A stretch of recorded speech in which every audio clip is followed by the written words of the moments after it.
Only she would take one of nature's greatest eyesores, hairy little beanbags between our legs, and turn them into a folk hero. Yeah.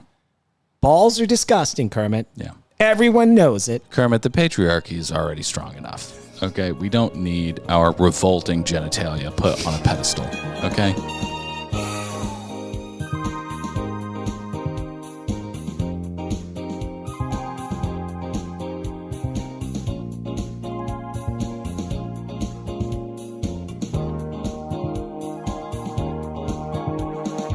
Hi, hello, and welcome aboard to another brand spanking new episode of another Below Deck podcast. My name is Dylan. That is Pat. Hey, great to be here. What is up, boo? Dare I say boo? Not much. Yeah? You want to give me a little bit more? More oomph. Yeah, what's going on? Permission to come aboard. Granted. Dude, hell of an episode. We have a mutant on this boat. I've written in my notes, it's the worst X-Men of all time. Somebody who has a genetic mutation wherein fish will kill them. I mean, I don't even think that Professor Xavier would have scouted her at all. He probably saw her in his mind's eye and was like, oh, that's a lame one. I don't even know what you do with that power. How could you save the world with that power? Yeah, you're like, who's the bad guy in X-Men? Magneto. Hey, Magneto's over there. I think he's going to kill us. I'm going to hit him with some lightning storms. What are you going to do? Yeah. Not sure, but I'm definitely not going to eat fish. It'll take me out of the battle. So we have some public service announcements to get to. Bachelorette is heating up. We got the Fuck Shacks next week. Join us at patreon.com/another podcast network for that.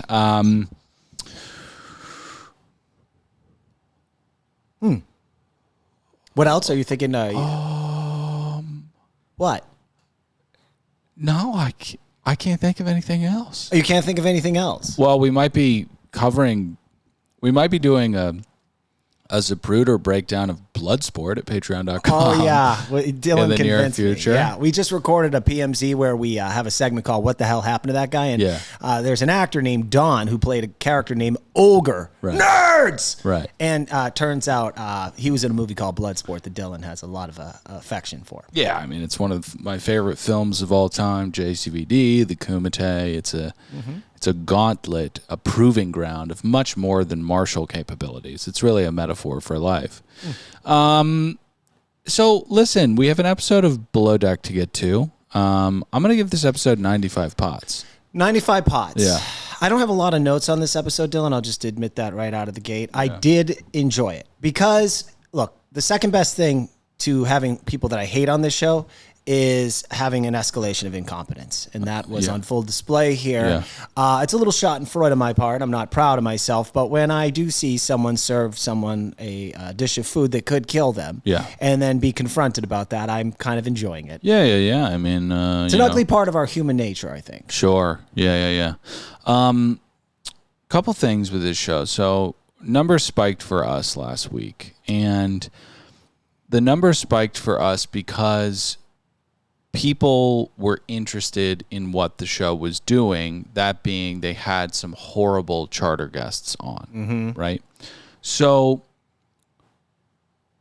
Below Deck production, bravo, figure it out, okay? We need to have either continued incompetence from the crew, but I mean really, like, I know Aisha's suffering, and Aisha is an angel, and we'll get to it. But that's a problem of her own making. I'll get into that with my thoughts and knots. Okay, vehemently disagree, but we'll have a hearty debate on that later. But we need the hottest people from the softest rooms. We've said it before, hottest people, softest rooms, TGI Fridays workers, all that. But also, the caliber of guest needs to be either really fun or unbelievably toxic. We can't do these milquetoast kind of... Where did these guests sit for you? Really fun. Okay. They're amazing people. You know what? I thought as I was looking at that table, as I was looking at the table, I was like, this is what the cast of Southern Charm is going to look like in 22 years. I think so. I can see fried hair. Yeah. But just with less charisma. Yeah. I mean, Shep's hair is already fried. He has aged about 15 years. That's what booze will do to you. You're on the sauce like he is, it ages you. Yeah. That's why I had to cut back. Yeah, no, when you're sucking down fermented grain poison, like you do that, like you drink grain alcohol. Well, I'm just doing this because I'm trying to, I can't drink wine anymore unless it's on special occasions. So for me to kind of lighten up the mood, get my vibes going, I will drink Claw. Yeah, grain alcohol. Mm-hmm. Yeah, revolting. And what flavor is that? Lemon? It's my least favorite lemon, but it's all I had left in the fridge. Got it. Okay, so enough demonizing Pat's drinking choices. Let's get into the show. Oh, I didn't get my thoughts and knots. I mean, the saddle's on the horse. Can you jump on? Give us your thoughts and pots. Okay, decent episode. There was a lot of parking the boat, pulling the boat out. There was a lot of what we call in the biz B-roll, okay? Okay. Now, and what biz is that? Huh? What biz? The movie business. Okay. Or reality TV. Just, it's footage that you don't really, it's not consequential to the actual story. Right. All right, so Kermit. I like Kermit a lot. I sometimes feel bad about calling her Kermit, but I can't help myself. Mm-hmm. She is a delightful, lovely person. Although I think if you get her at the wrong time, there might be some inner anger in there, but that's just, I'll say that for another day. Hey. We've all got it. That's true. We've all got it. But I want to say the problems that are taking place on this boat, excluding the exterior issues, are all Kermit's fault. And let me make my point. I'm going to lay it out like a lawyer. Just ridiculous. You're Kermit, Johnny Cochran right now. I'm Johnny Cochran. Yeah. And the glove does not fit. Yeah. So Kermit is a nice person, and I think, like most supervisors, doesn't like to fire people. Okay? In the face of wild incompetence, she has yet to fire a single person. That causes her, as a byproduct of that, of working 14-hour days with no sleep. And dare I say it, also creates the issue where she neglects certain other responsibilities that she has, i.e. looking the preference sheet over with the chef and making sure that he's not preparing food that could, kill paying customer. That lies on both their laps as far as I'm concerned. I've always seen the chief stews go over menus with the chef. Sure. She should have caught that. Why didn't she? She's too busy being overworked because she doesn't have the guts to fucking fire Cheese or Balkan Biscuit. This is her fault. Okay. Dylan, you've worked with me before in a supervisor capacity. We had some jerk that worked for us. I didn't have the guts to fire him because I don't like firing people. And he threw a whole fucking wrench into our whole system at some point. Yeah. That was the idiot that used to punch walls. Patrick, enough with your Johnny Cochranisms, okay? How'd it lay? Not good at all. Not with the jury? No, absolutely not. The jury does not acquit. You're defending a man who beheaded a woman with a trowel. Two people. Mm-hmm. So we do not acquit. Okay. Fine. 95 pots. Aisha cannot fire these people. This is Sandy's job. Aisha could go up and make heads or tail. What? Make a bigger stink about this. But then we demonize her for that. I think that she's playing it completely perfectly. All she can do is talk to Sandy 5, 6, 7, 8, 900 times about Cheese. It's Sandy's responsibility to fire Cheese. Okay, There's nothing Aisha can do. Okay, I know this happened at the end of the episode. Your episode. client beheaded two people with a trowel. All right, Dylan. Only because I know we're going to get to the end of this episode, and it's going to move to the next episode, which we'll talk about it more. But I do want to ask you the whole issue with Jono. So she wants to fire him, has actively been trying to get him someone to replace him, and he deserves to be fired. In fact, if she had guts, when the guests were leaving and handing that tip over, I would have turned to Jonathan as Sandy and said, "What are you still doing here? You're leaving too. Yeah. You're not coming back on this boat." You're Johnny Cochran insanity today. Yeah. I mean, I feel like you're what are you going to do? We saw what happened when they didn't have a chef. They tried to live fry a lobster on the grill. And if you cannot let this person stay on this boat and cook. If that lobster was alive, I don't know what I'm going to do. There's no agency here. There's no actionability because I can't go back and look to see if that lobster was alive or do the recon required. But God, that made me so angry. Just some stupid sea rat shoving a fucking, if the animal was. You're talking about the flashback to that Yes. said charter where Yes. Sandy decided to cook the meal herself. Yes. And we had Dushka. Oh, Dushka, yeah. She, we had 5 minutes Dushka. earlier, had a mop in her hand on another boat. Yes, and there was ash in a lot of the dishes. But it added an earth note, I believe they said. Last we left off, we were in a Jumanji storm. The guests are returning from the winery that was open for some reason, and the cabins are leaking. But in typical below-deck fashion, it's not a leak, and it's fixed instantaneously and amounts to absolutely nothing. That's true. So Yeah. let's go back to something that did entertain me, which is that ill-fated, ill-advised trip to the winery for a wine tasting. Right. Kermit, this was one of Kermit's moves. Once again, I think she's losing her mind. The walls are talking to her. Okay. This is how that would have gone had they made it to the winery. Here we go. Hey,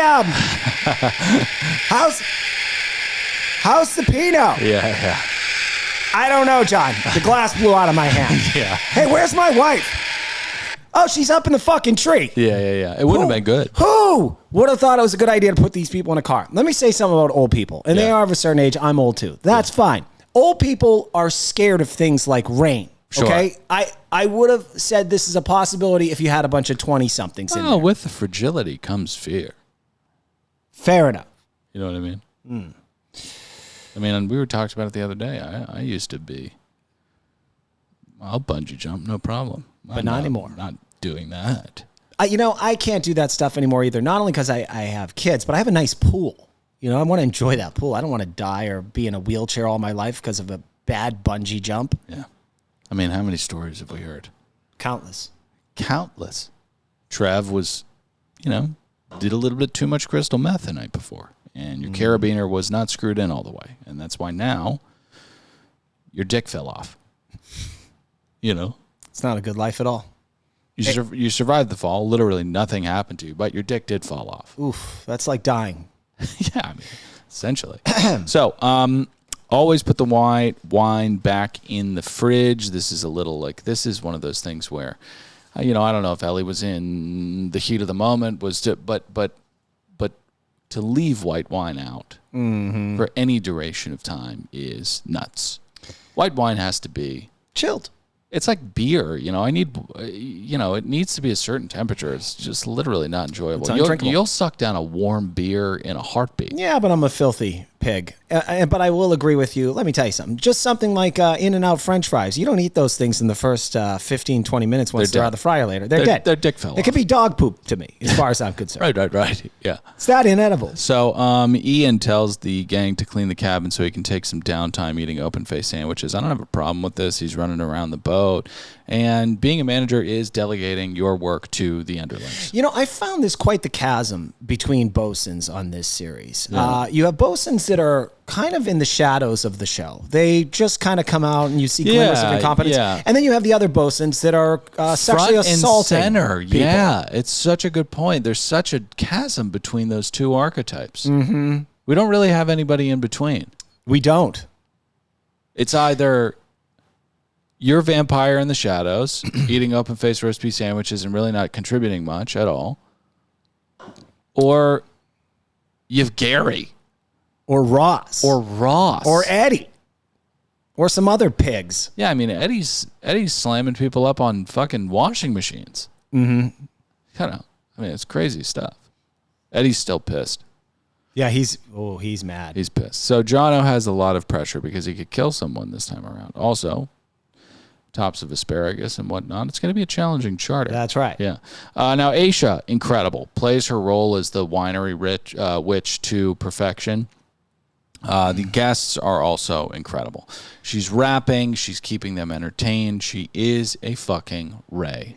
And Sandy, Captain Sandy, agreed with that. I will say, having a true knack for making guests happy while making them forget they're on a horrible vacation, that is a talent. Yeah. I mean, imagine if it was you or me.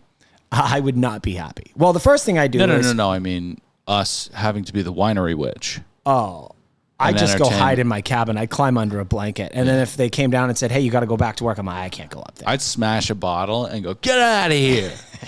And they would all get up. I'm not kidding though. If you and I and our lovely wives and some other friends chartered a yacht and we showed up and they say, yeah, we're not leaving the dock, I'd say, well, then I'm going back to my hotel. Yeah. And when you try and run my credit card, it will have been canceled. Love that. Hey, send it to collections. It's not good luck. It's not anywhere I haven't been before. Okay, I can dip, dive, dodge, duck these motherfuckers till the cows. I'll get a reasonable person on the phone from American Express. I'll say, hey, look, I chartered a boat. They said I couldn't go out on the boat. There you go. And Amex customer service is impeccable. Amex customer service, and I recommend everybody get an Amex just because, I mean, you're treated like a human at American Express. Not really. Yeah, you are. No, my wife booked a hotel room for us in Palm Springs. Turns out it was a fraudulent hotel website. Oh, wow. Contacted American Express. They said, nah, it looks real to us. Yeah. Well, but at least they were great about it. Not really. It took about 6 months to get my wife's money back. So good about it. But hey, American Express, if you want to sponsor the show, I have nothing but good things to say about your service. Cheese is doing some image work towards Joe to avoid. Now, this note, Go ahead. It's very high when I was writing That's this. fine. I think I know what you're going to say. I said, Cheese is doing some image work towards Joe to avoid dousing the boat in her own lubricant. I mean, what the hell? Wow. I mean, that's ridiculous. All right. Well, first, let me paint a picture of what she actually You did not know I was going to go there. No, I didn't know you were going to go that route. Yeah. Okay, but what I was going to point out is... she turns into a goddamn fire hose around this guy. That's true. So she employs a tactic, which is to create an image in her head to make her completely turned off by this person. Yeah. Dare I say, a thing used for many generations for men when they don't want to ejaculate while having sex. Yeah. And my device I've always used is to conjure up an image of my grandmother's asshole. Okay. You know what I always did? I thought about Harry Potter. I got lost in the world of Hogwarts. I thought, the ministry is really not doing anything to help the situation. And I would think about, kind of the ins and outs of the political world of Harry Potter. And I would come in 2 seconds. Oh, wow. Yeah. God, you should have thought of your Grammy's asshole. Here's me like, oh, man, I really want to impress this girl. Oh, my God, this is so hot, though. Yeah. I think I'm going to go on my grandmother's asshole. Holy shit. Yeah. Oh, my God, I'm okay. The girl would actually turn around and go, hey, everything okay? I'm like, yeah. Everything's fine. Everything's fine. And after that, red-faced panic attack. The mood is still intact. Oh, yes. Seal's still on. Kenny G is still on. I can recover. And we are still hammering away at one another. Yes, we are. We talked about it at Patreon. Patrick thinks it's sexy to sweat. Oh, yes. Get in the comments. Let us know. I am not okay with that. While doing the horizontal mamba. The upside down penguin. Yeah. The upside down emperor penguin. Mm-hmm. You know that? What's that one? Upside down emperor penguin. Yeah, that's the big penguin, right? Yeah, well, so you basically both invert, right? And then you get on your forearms. Okay. And you kind of... like they're those little cute little penguin hands. Right, exactly. And you waddle towards one another and slowly kind of do the deed. It also helps to have some kind of egg in between you to kind of replicate or act like you're trying to keep this little thing warm from the storm outside. And let me tell you, bing bong boom. Sounds hot. I'll cut it. It sounds I'll cut it. I'll definitely cut it because it's just embarrassing. Okay, so we get to Joe and Gail. Gail gives it to Joe straight. She says that she's recognizing that Joe is not only toying with the girls, but trying to gaslight them into thinking that it is their fault. I always love this. Joe is a bag of dicks. He says stupid things too. The idea that he said that it was more admirable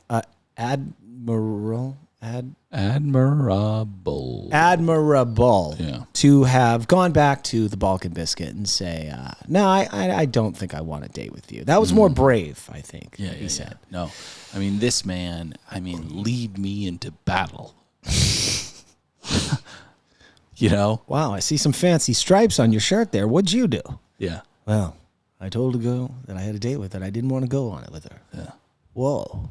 Wow. Cool. That is so cool, man. I'll die for you. Yeah, I'll die for you. listen, we're not going to talk to Joe, so I think it's okay to be pretty.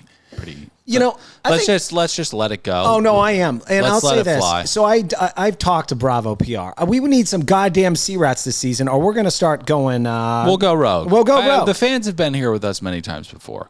We'll go rogue. Yeah. I don't care. I'll light it on fire. We'll light it on fire. They're all working right now. They're all out on charter. Okay. That's why I'm seeing all their fucking pictures on Instagram in Florida. All right. Got it. You get us screeners. Oh, I don't need the screeners. I do. Okay. I don't want to be bent over a barrel by these people. Okay. I understand. I feel the same way. Just like my screeners. I don't want to watch the show on a Monday like other people. Listen, you know my back tattoo. Yeah. Don't tread on me. Yeah. I have to, at some point, push is going to come to shove. We have to stand up to these times. Fair enough. Yeah. Well, they're not going to do it again. All right, the guests head down. Jono has a Jennifer Coolidge moment with the primary. These two, if Jono was hired as her private chef, I'd watch that show. I love these two together. Yeah. Yeah. I mean, he did try to kill her friend, so that might sour the relationship a little bit.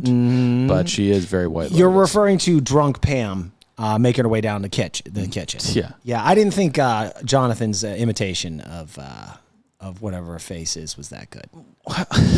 Jennifer Coolidge. You have the itchiest little butthole today. What? It wasn't that good. It was fantastic. And also, I think it's the gays. Are all Pam's drunks? Yeah. Right. Most live in a trailer park. Mm-hmm. And if you're a Pam out there, let us know. Are you a drunk? And do you live in a trailer park? Or a double wide? Some don't have wheels. Saw the funniest video the other day of this guy with a breathalyzer, and he goes, this thing made me... I'm not going to get into it. We got to get into Below Deck. There's too many nuances in the performance for me to really drive home what it meant to me when I watched it. Okay. So why even attempt to go into it? Well, you're pontificating about it. You could have just already told the story, right? I know, but it's not something as simple as, the video I showed you the other day of, if Lizzo was okay, all right, I won't get into it. All right. But all right. Uncancel Lizzo, okay? I miss the music. Yeah. I love Lizzo. Me too. She's very talented. So talented. Big Mars Volta head. I love Lizzo.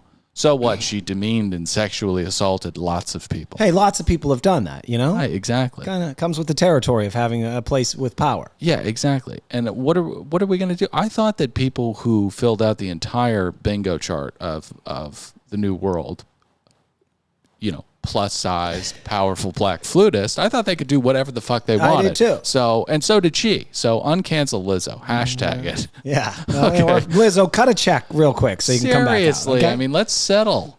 So let's get to dinner and yet another balloon arrangement. This theme is going to be mer people, or as people that play Magic the Gathering would call merfolk. Merfolk. Yes, exactly. So Steve dresses as Poseidon. I love this man so much. Steve is such a great guy. Yeah. And they also have balls that extend past the dress.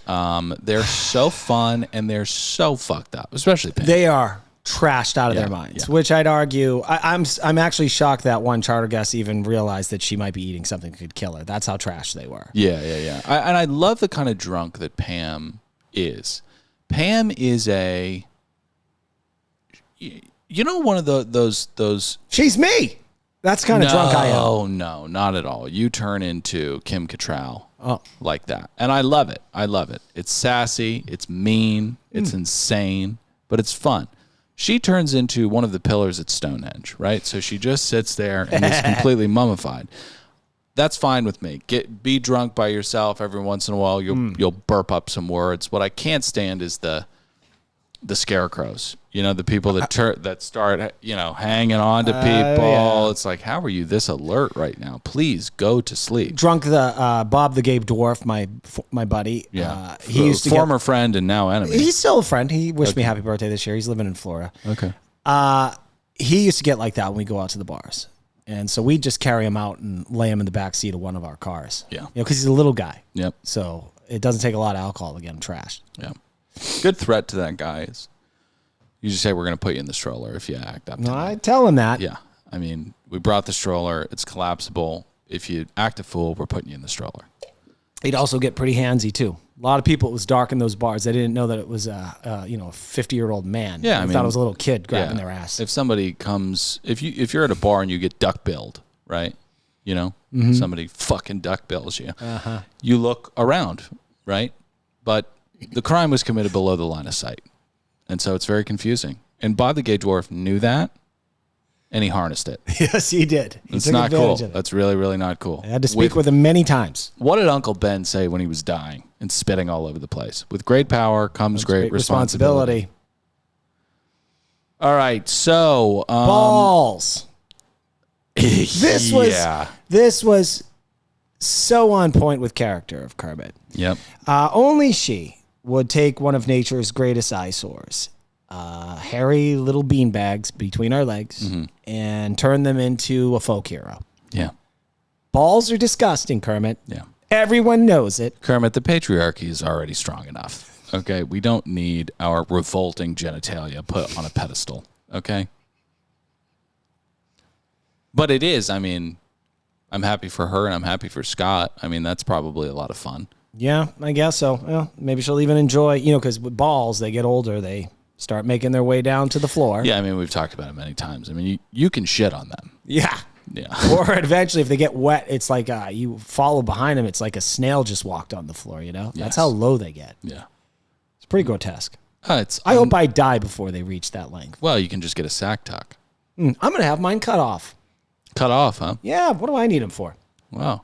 You'll become one of the gray swords of Daenerys Targaryen. No, I don't. You can just get a tuck. Oh, maybe I'll do that. Yeah.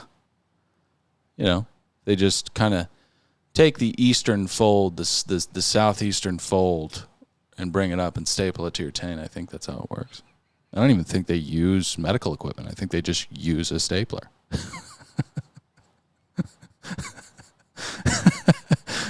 Well, you're done.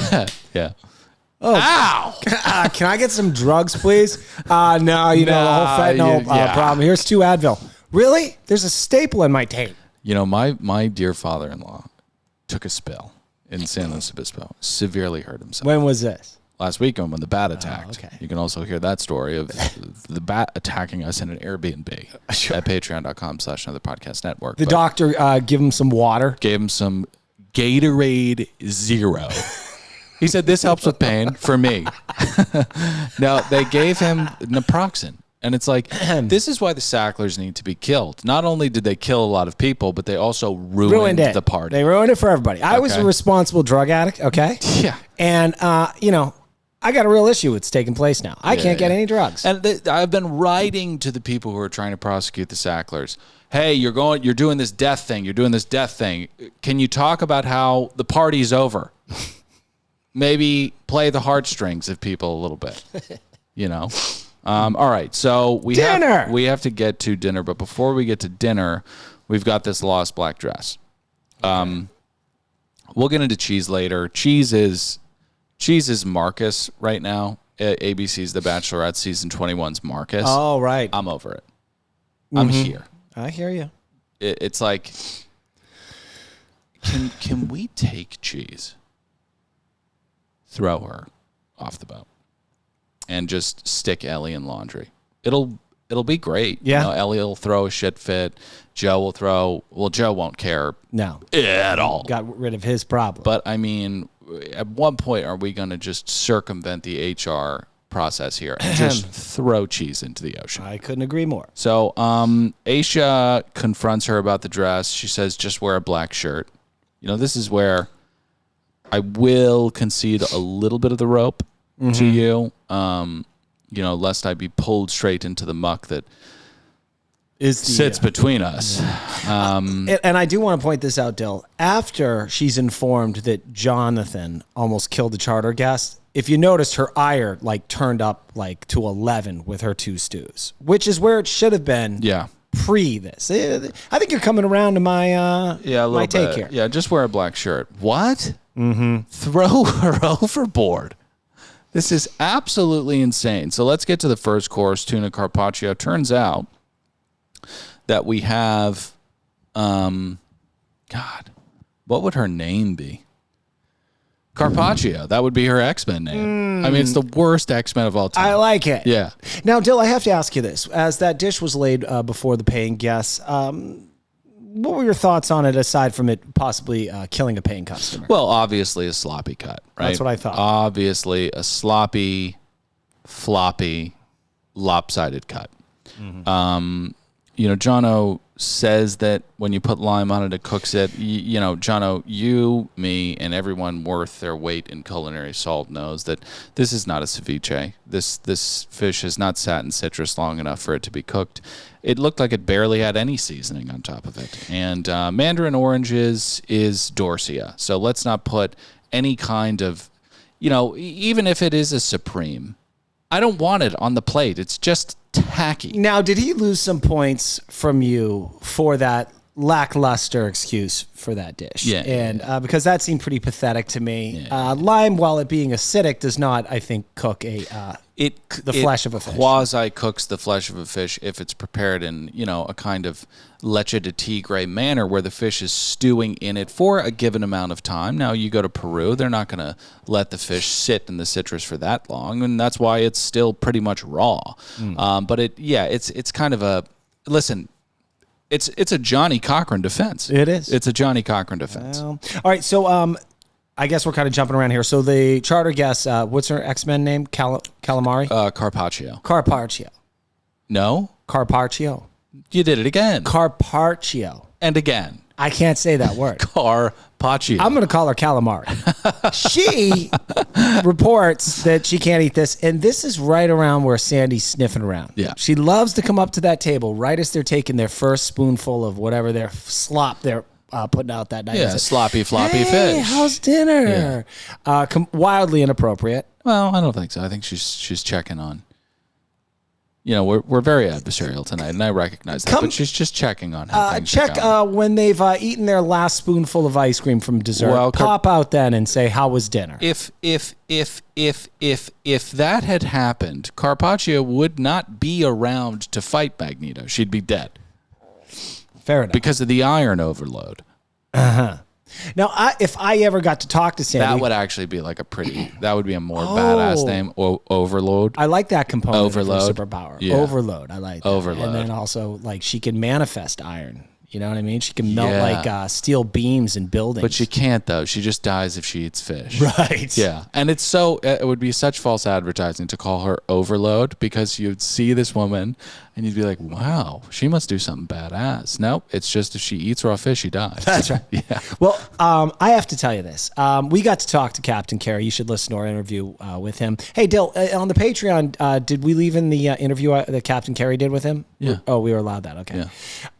Well, we weren't allowed that. You hid it behind the paywall, or we? Well, I mean, you were quite insistent. And I understand. I mentioned it twice. I understand. The costume cost $20. Yes, the costume. It's a sunk cost at this point. We've got to put it on the $10 tier. Well, Captain Carey had the guts to come on here, but my point is Captain Sandy has not accepted our invitation. And I would, had she come on here, ask, would you have liked to have fired a lot of these people sooner, but production told you couldn't? I would love to talk to Sandy. Grilled lobster with a lemon, and that question would get axed immediately. Yeah. Immediately. That would be this is how I tell behind the curtain for the audience. Hey, so when did you start filming? This is PR from Bravo. I'm listening on the call today. Okay, all right. I'm feeling very uncomfortable. I know I have the "Don't Tread on Me" tattoo, but I would still like to play ball a little bit. So, all right. Aisha feeds the primary. Oh yeah, she cuts up the grilled lobster with the lemon garlic marinade and puts it in her mouth. Ellie is leaving napkins around, and Cheese can't find her clothes still. Now Ellie says, nitpicking my performance is not going to make me work better for you. And at this point, I would say it's not. I don't know if it's nitpicking. Again, the white wine, I'm not sure, but just. It's not Coyote Ugly, okay? Dylan, what Balkan Biscuit is picking up on now is, hey, why are you up my ass right now? Because she's completely unaware that Jonathan almost killed a charter guest. Right. And that's why Kermit's kind of taken a approach to management. Sure. You got to be consistent. I blame Kermit for this. Okay. All right. So before we get to the next day, Sandy is pissed. Oh yeah, she's really pissed. She's ripshit, and she's put in a call to Deal or No Deal Banker, and she said, "I need a new chef." Now we get to the next day. Sandy, what a revelation! Maybe we can hire another person because you don't sit. It's the 6th charter. How did we not fix that front room? Why all of a sudden are we like, you know what might be a good idea? Ooh, I have an idea. It's the 6th charter. There are 3 episodes left. Wild. So Ellie wakes up late, then asks for breakfast. She says, I overslept slightly. Again, we can take that adverb out of the equation, just say, I'm sorry I overslept. It doesn't matter if it's half an hour, a minute, slightly is one of those frustrating things for a boss to hear. The weather has parted and we are heading out. Some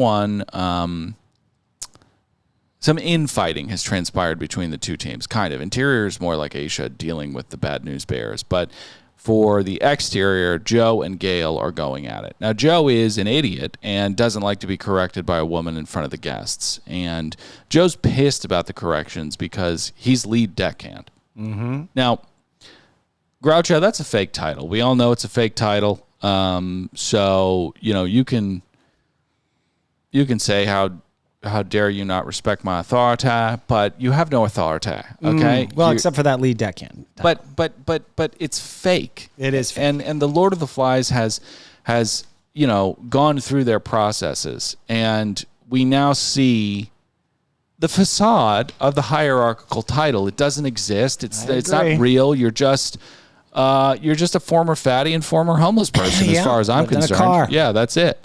So Ellie left her phone in a guest's room. Mm-hmm. And when Aisha tells her, you shouldn't have your phone on you, I'm the only person that should have my cell phone on you, she says, Aisha seems to be taking me for granted. She should be mentoring me. Ellie, listen, we had a great time speaking with Ellie. No hatred for Ellie whatsoever. No. You have not been good enough to get into the mentoring place. In order to get into the mentoring place, you have to be at a level where you're excelling and there is promise equity that can be recognized by the other person and by you. Yeah. We can't do a mentorship if we're constantly subpar. I agree with you.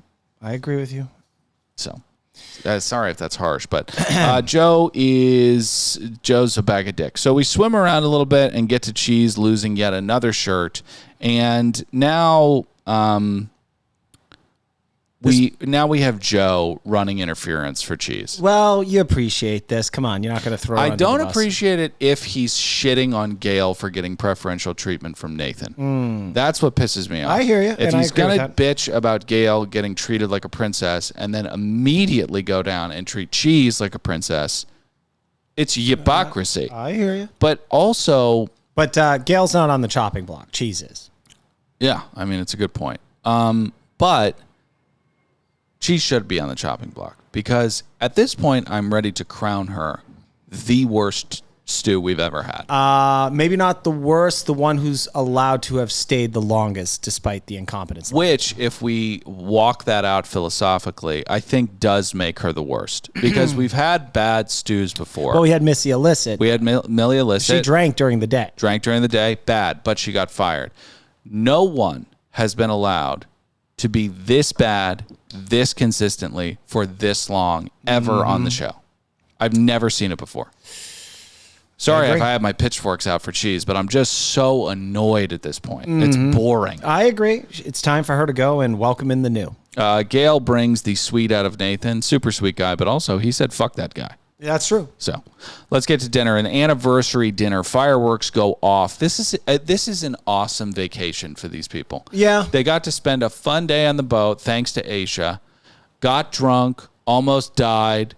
This is life. Let's say that these 6 people just paid $25,000 for this 30-hour experience. Think what you could do with $25,000 between 6 people. Think about that. Oh, my God. You could go up to Napa. You could get a reservation at a real restaurant, French Laundry. I believe right now it's $400 a person. Yeah, without the wine pairing, and these are luscious, so yeah, that's going to be $1,000 a person. Fair enough. Yeah. You could eat there 3 nights in a row. Yep. I don't know how many Michelin stars it has, but it definitely has some. And then you could enjoy the wine tastings of Napa Valley. You wouldn't be sitting on a gross boat, sleeping in a gross bed with cell phones in your room. Yeah. I'm just saying this show is always an advertisement to never book these things. Ever. Period. Can I talk about the fireworks show for a second? Yeah, of course. All right, I love fireworks. I just went to the Hollywood Bowl, and now that we have boxes, the fireworks were over my head. It is a different experience watching fireworks over your head as opposed to way back at the end of a football field, you know? Yeah. Anyway, as I was at the last Hollywood Bowl show, I realized something. Oh, and this is what triggered it. So as the fireworks are going off, I forget what the husband of the primary's husband, whatever, that was their anniversary. He's got his iPhone out videoing the fireworks. Yeah. The last show I went to at the Hollywood Bowl, I noticed something. It used to be the young people that always had their iPhones out. Don't get me wrong. If you got in the first 20 rows of an Adele concert, I get it. You want to whip out your iPhone and video a full song or whatnot. Old people are the biggest offenders of egregious offenders of why do you have your iPhone out? At this show, a helicopter flew over the Hollywood Bowl. This woman, she fucking tilts her phone up to film the helicopter flying over the Hollywood Bowl. Sure. It was like a Neanderthal, like seeing fire for the first fucking time. Well, they see a comet, they think it's God. Right. And let me tell you something. I don't care what age you are. If you are in the first 20 rows of Adele and she's performing, oh, she'll yell at you. I Set Fire to the Rain. Mm-hmm. Put the phone away and experience the godlike performance that's happening. That's right. I mean, that song makes it. I goosebump all over the place every time I hear it. I'm such a massive fan of hers. She's so talented. Oh, yes, she is. God. Well, why do you say it like that? Well, her last record that came out, it's always so sad and melancholy. And it's like almost they handed every... she lost her fucking marriage, Patrick. You don't think she had a hand in that? Her career did, and she couldn't balance it, okay? Forgive her for being a little melancholy. Fine. All right, we got to get out of here. Yeah, we do. All right, so dinner... Cheese and Ellie bond over their hatred for Joe. Once again, Cheese... I hate the way that Cheese behaves towards Ellie. Cheese says, I'm sorry for what he did to you. Cheese, he got jacked off 6 inches away from you in the back of a van, okay? It happened to you too. Mm-hmm. Then she says, I'm never going to say anything about that bathroom thing. As though she has some smoking gun that she can point at Ellie and fire away with. Cheese, you don't have any leverage over anyone, okay? You're being used like a cum rag by this guy with massive eyebrows. You are horrible at your job. Please don't think you're above anybody. Is this too aggressive? Not at all. Okay. First course, we got to get to dinner. Octopus with some kind of crispy salad. I always love a element of crisp in a salad. And while Jono cooks, I'm not sure what happens. We get to king crab bruschetta, and we get to a dessert, which was a cookie on top of a cake with an ice cream scoop on. Now, normally this may pass if it was multiple nights on a charter. But this is, in fact, a single night on a charter, and it is... 2 nights. Oh, it was 2 nights. Okay, so but this is the big night. This is celebrating a 25th anniversary, and on the preference sheets, it had indicated... creme brulee, or souffle. Something. A cookie with ice cream. Yeah. I got that from my daughter at Chuck E. Cheese last week at a birthday party. I bet it was good. I didn't eat it. They're very upset by this, and when Jono has relayed this information, he's very dispirited. Now, before we go to bed, Ian fires off a text about the cumulative effort. Some labor laws here. What? Cumulative hours of rest. Now, I think what this is a problem because while this might be in the ship binder that you have to read when you come on board, no one follows this. No. It's maritime law. Well, what they do is that binder exists for maritime laws that don't exist. Right. And someone just throws that book off into the ocean. Yeah. Yep, exactly. So we get to the final day of the charter. Jono leaves them with some beignets, a.k.a. a Hail Mary. A little too late. Joe tries to correct Gail's hose work. She's literally spraying cleaning solution off of a window, and he's like, do you want to just flatten that out? This guy.